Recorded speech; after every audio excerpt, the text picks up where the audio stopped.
आज जिस जगह की हम गहरी पड़ताल करने वाले हैं वो है सिंहभूम। और सच बताऊं, इसके बारे में ज्यादा जानने से पहले मेरे जहन में भी बस खदानें, जंगल और शायद थोड़ा बहुत जमशेदपुर, यही सब आता था। हाँ, ज्यादातर लोगों के लिए सिंहभूम का मतलब यही होता है। लेकिन इन दस्तावेजों को पढ़ने के बाद, मतलब बिहार डिस्ट्रिक्ट गैजेटर्स से लेकर आज की रिपोर्ट्स तक, पूरी तस्वीर ही बदल गई। बिल्कुल। ये सिर्फ लोहे की कहानी नहीं है, ये यहाँ के लोगों की जिद और हिम्मत की कहानी भी है। आपने बिल्कुल सही पकड़ा। सिंहभूम एक तरह से विरोधाभासों की धरती है। एक तरफ प्रकृति का वो खजाना है जिसने भारत की इंडस्ट्री को खड़ा किया, और दूसरी तरफ उन्हीं जंगलों में रहने वाले लोगों के संघर्ष की एक ऐसी विरासत है जो आज भी जिंदा है। तो आज की हमारी कोशिश यही समझने की होगी कि ये दोनों कहानियां, मतलब परंपरा और आधुनिकता की, एक ही जमीन पर एक साथ कैसे चलती हैं। हाँ, और कैसे एक दूसरे को प्रभावित करती हैं। चलिए तो फिर जमीन से ही शुरू करते हैं। यहाँ का भूगोल कैसा है? हमारे स्रोत बताते हैं कि ये छोटा नागपुर पठार का हिस्सा है और यहाँ की सबसे अहम नदी है सुवर्ण रेखा। नाम ही कितना काव्यात्मक है, सोने की रेखा। और ये सिर्फ नाम नहीं है, सच में इसकी रेत में कभी सोने के कण मिलते थे। अच्छा। हाँ, लेकिन सिंहभूम का असली सोना अगर कहें तो वो तो जमीन के नीचे है। लोहा। हाँ, लोहा। इसीलिए तो इसे भारत का लौह हृदय यानी आयरन हार्ट ऑफ इंडिया कहते हैं। और यहाँ की चट्टानें बेहतरीन क्वालिटी के लौ अयस्क से भरी हैं। बहुत ही बेहतरीन। जोहा, नोवामुंडी, चाईबासा, ये नाम शायद आम लोगों ने न सुने हो, लेकिन ये वो जगह हैं जहाँ एशिया के सबसे अच्छे और सबसे बड़े लौह अयस्क के भंडार हैं। तो ये कहना गलत नहीं होगा कि भारत के औद्योगिक विकास की नींव यहीं रखी गई थी। बिल्कुल। ये तो हुई जमीन के नीचे की बात।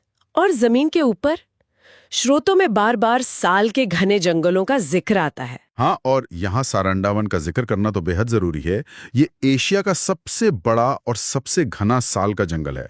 सारंडा, इसका कोई मतलब भी है? हाँ, स्थानीय भाषा में इसका एक मतलब है 700 पहाड़ियों की भूमि।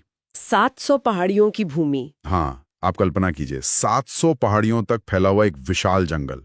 ये सिर्फ पेड़ नहीं है, ये एक पूरा इकोसिस्टम है जिसने सदियों से यहाँ के जीवन को, यहाँ की संस्कृति को शिकल दिया है। तो हमारे सामने एक तस्वीर बन रही है, एक ऐसी जमीन जो सोने और लोहे से भरी है, जहाँ एशिया के सबसे घने जंगल हैं। और ऐसी कीमती जमीन पर जब भी बाहरी लोगों की नजर पड़ती है तो इतिहास गवाह है कि वहाँ हमेशा संघर्ष होता है। हाँ, और सिंहभूम की कहानी भी कुछ ऐसी ही है। यहाँ का संघर्ष कैसा था? यहाँ का संघर्ष किसी आम जमीनी लड़ाई जैसा नहीं था। ये पहचान और आजादी की लड़ाई थी।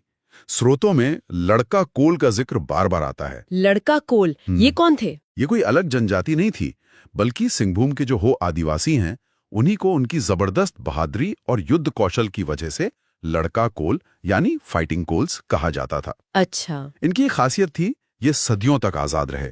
इन्होंने कभी किसी राजा या जमींदार को टैक्स नहीं दिया। और इनका संघर्ष था दिकुओं के खिलाफ। हाँ, दिकू मतलब बाहरी लोग, यानी वो जमींदार, ठेकेदार और बाद में अंग्रेज जो यहाँ आकर इनके संसाधनों पर कब्जा करना चाहते थे। बिल्कुल। और इसी शोषण ने जमीन तैयार की 1831-32 के महान कोल विद्रोह की। तो हुआ क्या था उस वक्त? हुआ ये कि अंग्रेजों ने लगान वसूलने का काम बाहरी ठेकेदारों और जमींदारों को दे दिया। ये लोग न सिर्फ मनमाना लगान वसूलते थे, बल्कि ये आदिवासियों से बेगारी करवाते थे। बेगारी यानी बिना किसी पगार के जबरदस्ती काम करवाना। हाँ, ये तो सिर्फ आर्थिक शोषण नहीं हुआ, ये तो सीधे सीधे उनके सम्मान पर हमला था। यही बात है, लड़ाई सिर्फ जमीन की नहीं रह गई थी। हमारे पास जो इग्नू की अध्ययन सामग्री है, उसमें विद्रोह के एक नेता बिंद्राय मानकी का एक बयान है जो दिल दहला देता है। क्या कहते हैं वो? वो कहते हैं, पठानों ने हमारी इज्जत ली, हमारी जमीनें छीन ली, इसलिए हमने बदला लेने की ठानी है। तो जब लड़ाई जमीन से उठकर इज्जत और अस्मिता पर आ जाती है तो वो बहुत भयानक हो जाती है। बिल्कुल। और ये कोई छोटी मोटी झड़प नहीं थी। नहीं, शोध बताते हैं कि आदिवासियों ने अपने पारंपरिक हथियारों, मतलब तीर कमान और कुल्हाड़ियों से उन लोगों पर हमला करना शुरू कर दिया जिन्होंने उनकी जमीनें और इज्जत छीनी थी। और ये विद्रोह जंगल की आग की तरह सिंहभूम से निकलकर पूरे छोटा नागपुर में फैल गया। कई जमींदार और ठेकेदार मारे गए या उन्हें इलाका छोड़कर भागना पड़ा। अंग्रेजों के लिए ये एक बहुत बड़ा झटका था।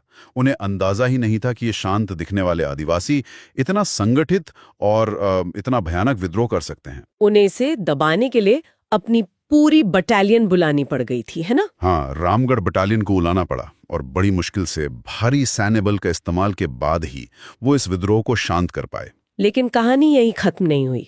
विद्रोह की आग बुझी नहीं थी। नहीं, बिल्कुल नहीं। इसके फौरन बाद 1832-33 में गंगा नारायण सिंह के नेतृत्व में एक और बड़ा विद्रोह हुआ। भूमिज विद्रोह। हाँ, जिसे भूमिज विद्रोह भी कहते हैं।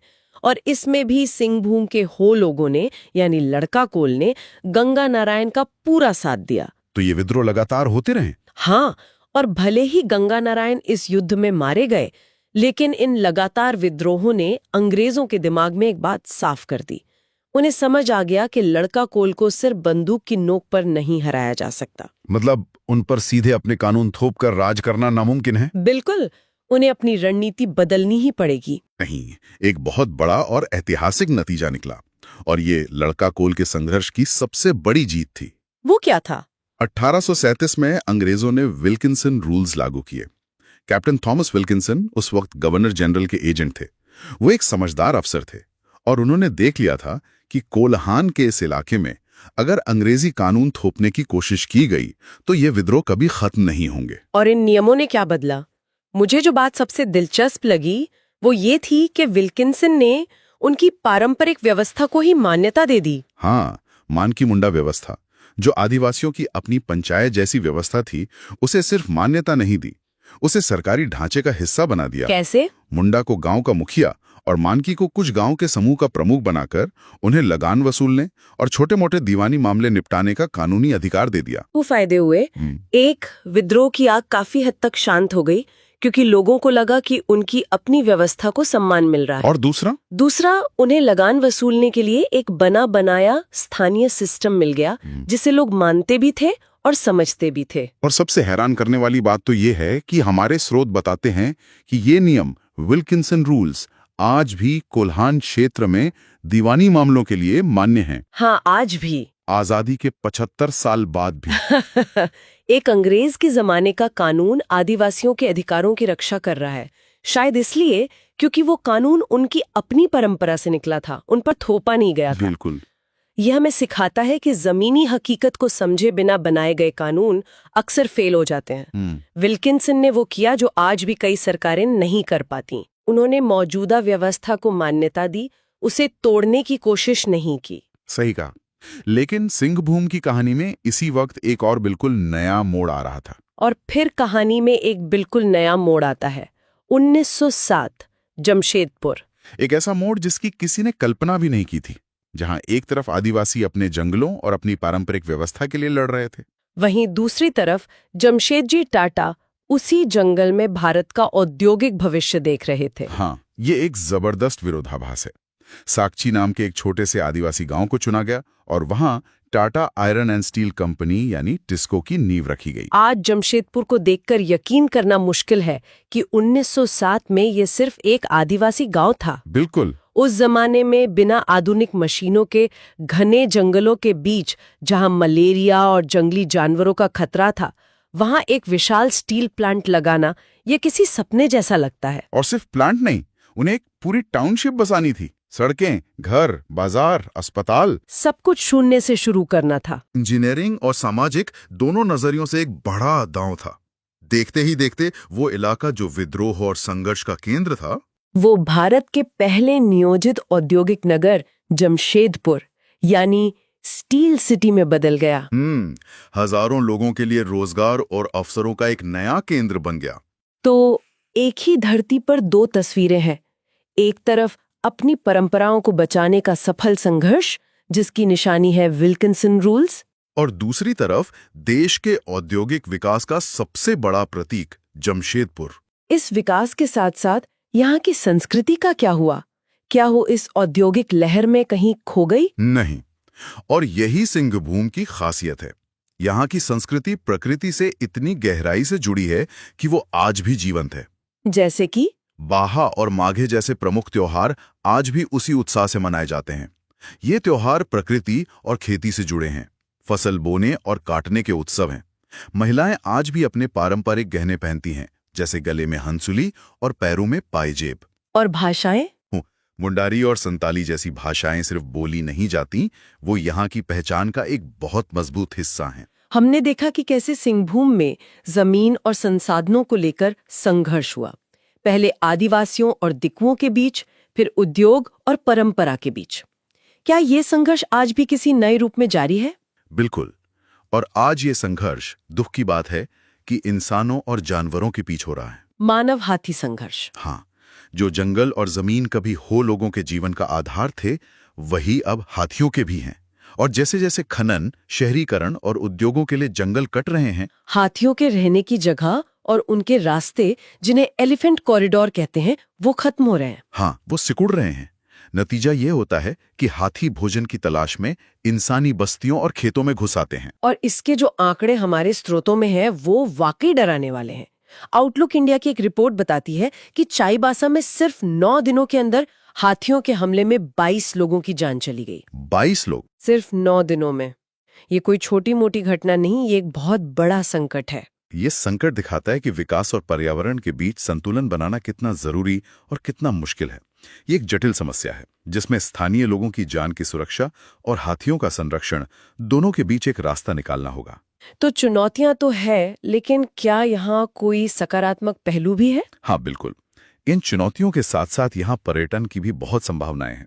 सारंडा के वही जंगल, बेनीसागर के प्राचीन पुरातात्विक अवशेष और हिरनी जैसे शानदार झरने, ये सब पर्यटकों के लिए बड़े आकर्षण बन सकते हैं अगर इन्हें सही तरीके से विकसित किया जाए। तो सिंहभूम की ये कहानी सिर्फ खनिजों या कारखानों की नहीं है। नहीं, ये जमीन और पहचान से जुड़े इंसानी जज्बे की कहानी है।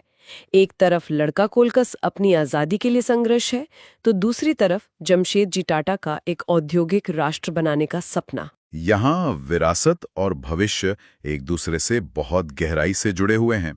टिस्को का बनना जितना महत्वपूर्ण है, उतना ही विल्किंसन रूल्स का बनना भी एक आधुनिक भारत की नींव रखता है। तो दूसरा इस बात की याद दिलाता है कि विकास का मतलब अपनी जड़ों को काटना नहीं होता। दोनों ही इस क्षेत्र की पहचान का अभिन्न हिस्सा है। और जैसा कि हमारे स्रोत भी इशारा करते हैं, भविष्य का रास्ता शायद इसी संतुलन में छिपा है। हाँ, अपनी जड़ों यानी जल, जंगल, जमीन को बचाते हुए विकास की ओर बढ़ना। ये सुनने में आसान लगता है, पर शायद यही सबसे बड़ी चुनौती है। बिल्कुल। और जाते जाते एक विचार छोड़ जाते हैं। हमने देखा कि कैसे सिंहभूम की सदियों पुरानी मानकी मुंडा स्वशासन प्रणाली को अंग्रेजों ने भी मान्यता दी और वो आज भी कानूनी तौर पर मौजूद है। हाँ, ये बहुत दिलचस्प है। तो क्या ये स्थानीय प्रणाली, जो लोगों को अपने फैसले खुद लेने का अधिकार देती है, आज की मुश्किलों जैसे मानव वन्यजीव संघर्ष या टिकाऊ विकास के बीच संतुलन बनाने का कोई रास्ता दिखा सकती है? क्या इसका जवाब अतीत में छिपा है? शायद। ये सोचने वाली बात